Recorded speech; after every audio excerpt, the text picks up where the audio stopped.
We're all well aware of the supposed retirement readiness gap, but what about if you're in retirement? What's the average retirement balance for those in their 70s? I've got that and more coming up.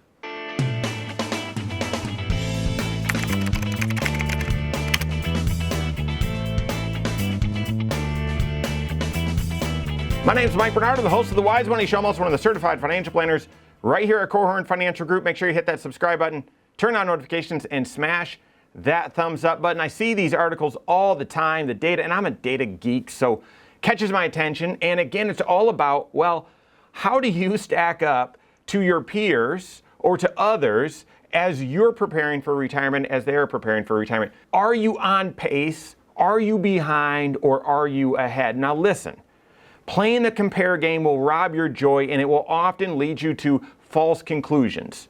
You should compare yourself financially to who you were yesterday. Are you making financial progress? And where you want to go. What are your goals? Comparing yourself to, well, I've got this much saved up. My neighbor's got this much, so I must be in good shape. I've got this much saved up. My neighbor's got this much. I must be way behind. That gives you a false sense of security, false sense of concern. It gives you a false conclusion.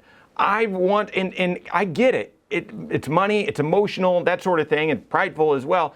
I've had people come in, and as I'm doing retirement planning, working through that 5-factor retirement plan, and I've pointed, listen, you've got about, a little over $1 million saved up, but based on how much you're spending and your financial situation, your 5-factor retirement plan, it doesn't look like you can retire at 57 or 58. And I've had people say, well, I've got more money than all my friends, and so I think we're in good shape. It's like, well, I don't know your friend's situation. I don't know how much they spend. Do they have a mortgage? Do they have an inheritance? Do they, take the same vacations as you? Do they, is their house in the same condition? Do they drive similar cars? Do they support their kids the way you want to support yours? Like, it's so much depends on your own situation. And therefore, comparing yourself to others, don't put too much weight into it, okay? You need that 5-factor retirement plan. What age do you want to retire, and what's your life expectancy, okay? How much are you spending? What's your lifestyle? Now you've got to add in Medicare and health insurance. You've got to add in your mortgage. You've got to add in vacations. You've got to add in inflation. So a lot of other assumptions there. What are your retirement income sources? So how are you going to optimize Social Security? Do you have a pension? Those sorts of things. Then how much do you have saved up for retirement? How much do you have saved up? And how much, if you're not retired, how much are you saving? And then finally, how much investment risk are you comfortable taking with those retirement dollars? And therefore, what expected rate of return would be reasonable? All of those variables, all of those factors, we call them, they're interrelated. You can't just target one, and if one reaches a certain threshold, say, then we're good. So this is the thing. You can't just look at how much do I have saved up and say, I'm ready to retire, or I'm in good shape, or I'm not in good shape. It truly just depends. Think about it this way, guys. Going back to this example that I shared where someone said, well, I know you're saying I'm not quite ready to retire. I've got to work a couple more years, but I've got more money than, the friends that I know, and so I'll be fine. Well, what if you chose to draw Social Security right at 62 versus a friend who was willing to wait and delay Social Security until 67? Your Social Security will likely be half as much as theirs. Half. That makes an enormous difference, and that's just one isolated variable. So you need to do that 5-factor retirement plan to determine if you're on track. And I would argue even in retirement, you need to continue to update that 5-factor retirement plan to ensure that you're withdrawing a sustainable amount. Are we ahead of pace? Are we behind pace? And not compared to others, but compared to the pace that works for you, that you set. All right. All that said, I am a data geek, I told you, so I'm curious. Saw this headline recently. It's the average retirement amount saved up, retirement nest egg, retirement portfolio for someone at age 70. See this all the time for people in their 50s or in their 60s to sort of demonstrate the retirement readiness gap. But in retirement, what's the average? Where do you stack up? Where should you be?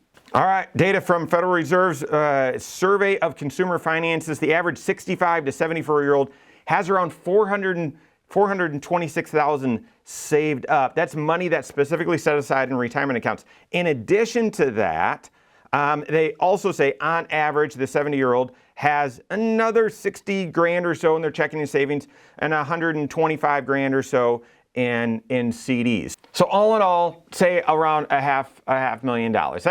That's in your 64 to 70. So is that good? Should you look at that and say, nah, I'm gonna have more than that, or my folks have more than that, or I have more than that, so I'm in good shape? Well, again, it depends on your situation. I would look at it this way. How much are you withdrawing from your retirement nest egg to supplement your lifestyle, supplement your Social Security to meet your lifestyle? If you're not withdrawing anything and you're not planning on it, and that's all just there in case you go into a nursing home or for future inheritance or lumpy expenses out there or lumpy like spending out there in the future, then fantastic. Do that 5-factor retirement plan. I think you're going to be in good shape. Make sure you're doing tax planning and doing some other things to optimize your situation. But if you're living and you're withdrawing on these dollars, then you've got to take a look and say, well, what's the sustainable withdrawal rate? At 70, sustainable withdrawal rate is probably around 5%, and 5% on a $500,000, it's around 25 grand, so just about 2 grand a month. And if those dollars are in retirement accounts, IRAs, those sorts of things, you're gonna have to pay tax on that. So is a 2 grand a month income to supplement your Social Security, does that ring the bell for you? Is that enough retirement income to make your retirement work? That's how you would determine whether this is the right number for you, whether you should be above this or you're able to be below it. So how much should you have saved up? Again, it's got to be based on that 5-factor plan. In this article, the author says that financial experts think at age 70 you should have $1 million or $2 million. It's based on your situation. It's based on your 5-factor retirement plan. So if you need $1 or $2 million saved up, then yes, that's what you should have around age 70. But if you don't, then you're fine. Don't look at these numbers and be intimidated. The point is, your financial situation is unique for you. It's not just unique for you based on, well, how much do you have saved up? It's unique to you based on, well, what's your lifestyle? What is living for you? What's the lifestyle you want to enjoy? Do you have a mortgage? What source of income do you have? And what choices have you made already with Social Security? Lots of other factors that are beyond how much do you have saved up. So you want that clarity and confidence, and when there's creative planning needed, you need that creativity as well.